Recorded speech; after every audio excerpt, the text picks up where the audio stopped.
গুলমার্গের পর এবার আখনুর ভারতীয় সেনার গাড়ি লক্ষ্য করে পরপর গুলি চালালো একদল জঙ্গি। যদিও এখনো পর্যন্ত হতাহতের খবর মেলেনি।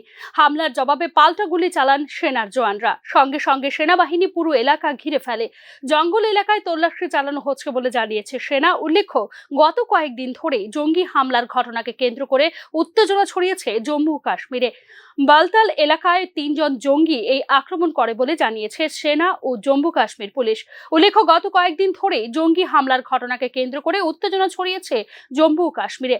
গত 24 অক্টোবর বারামুলায় সেনার একটি গাড়িতে জঙ্গি হামলায় নিহত হন 2 সেনা জওয়ান সহ 2 জন অসামরিক কর্মী।